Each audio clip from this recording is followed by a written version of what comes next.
Dhaka board 2021 সালে পদার্থবিজ্ঞান প্রথম পত্রের আদর্শ গ্যাস ও গ্যাসের গতিতত্ত্ব অধ্যায় হতে আপেক্ষিক আর্দ্রতা সম্পর্কিত যে প্রশ্নটা আসছে আজকে আমি সেই প্রশ্নটা সমাধান করব। দেখো প্রশ্নের ভিতর কি বলা আছে। প্রশ্নের ভিতর বলা আছে কোনো একটা স্থানে হাইগ্রোমিটারের শুষ্ক বাল্বের তাপমাত্রা হলো 24 ডিগ্রি সেলসিয়াস, শিশিরাঙ্ক হলো 11.5 ডিগ্রি সেলসিয়াস। 24 ডিগ্রি সেলসিয়াস তাপমাত্রায় সম্পৃক্ত জলীয় বাষ্পচাপ 22.38 mmHg, অর্থাৎ এখানে মিটারে ছিল সেটা আমি মিলিমিটারে কনভার্ট করছি। 12 ডিগ্রি সেলসিয়াস তাপমাত্রায় সম্পৃক্ত জলীয় বাষ্পচাপ দেওয়া আছে। 11 ডিগ্রি সেলসিয়াস তাপমাত্রায় সম্পৃক্ত জলীয় বাষ্পচাপ দেওয়া আছে। আর 24 ডিগ্রি সেলসিয়াস তাপমাত্রায় গ্লেসিয়ার উৎপাদক 1.72। আর গ্লেসিয়ার উৎপাদকটা আমরা নেই হলো বায়ুর তাপমাত্রায়। বায়ুর তাপমাত্রা বলতে আমরা শুষ্ক বাল্বের পাটটাকেই বুঝি।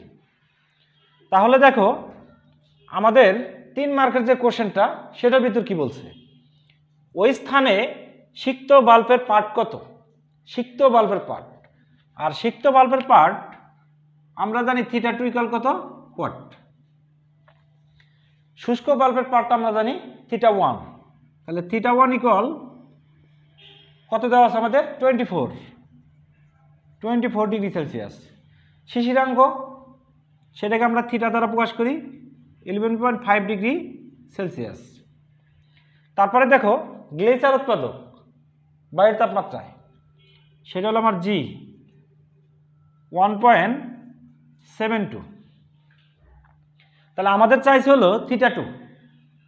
আমরা জানি θ1 - θ, জি θ1 - θ2, এটা আমরা জানি। তা আমাদের এখানে থেকে বের করতে হবে θ2টা।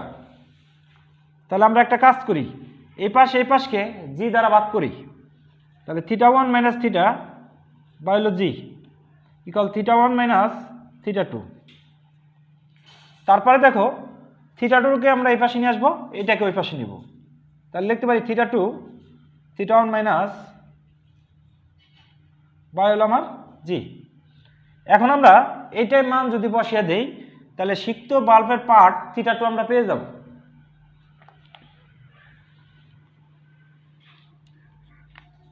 তাহলে আমাদের দরকার হলো θ2, θ1 এর মান আছে 24।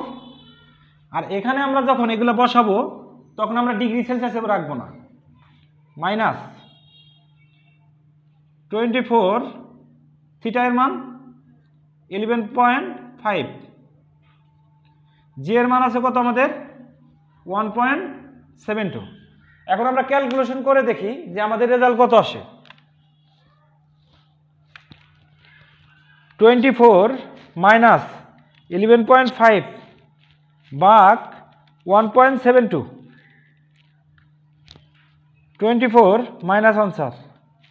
তাহলে আমাদের সিক্ত বাল্বের পাট আমরা পাইলাম হলো 16.73 ডিগ্রি সেলসিয়াস। তার মানে দেখো সিক্ত বাল্বের পাট যেটা সেটা কিন্তু আমরা পেয়ে গেছি 16.73 ডিগ্রি সেলসিয়াস।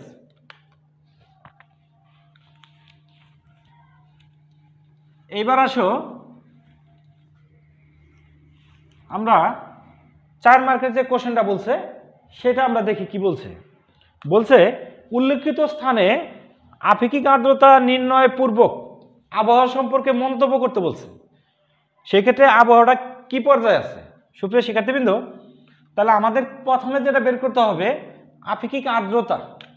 তাহলে আপেক্ষিক আর্দ্রতার সংজ্ঞা অনুসারে আমরা জানি R = F/F ইন্টু কত পার্সেন্ট, 100%। এটা আমরা জানি। এফ হচ্ছে শিশিরাঙ্কে সম্পৃক্ত জলীয় বাষ্পচাপ, আর এটা হচ্ছে বায়ুর তাপমাত্রায় সম্পৃক্ত জলীয় বাষ্পচাপ। প্রথমে আমরা এটা বের করব। এফ বায়ুর তাপমাত্রা। বায়ুর তাপমাত্রা বলতে শুষ্ক বাল্বের যে পাটটা ওইটা হচ্ছে বায়ুর তাপমাত্রা। তাহলে 24 ডিগ্রি সেলসিয়াস তাপমাত্রায়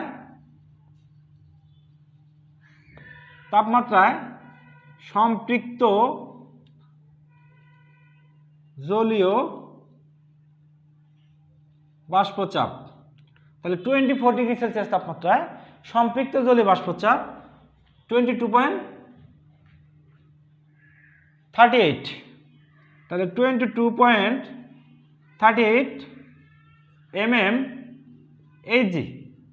তাহলে এই মানটা আমরা এখানে বসিয়ে দিই 22.38।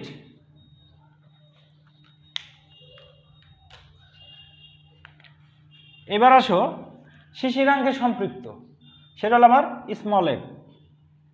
তাহলে স্মল এফ ইকুয়াল শিশিরাঙ্ক কত আছে আমার 11.5।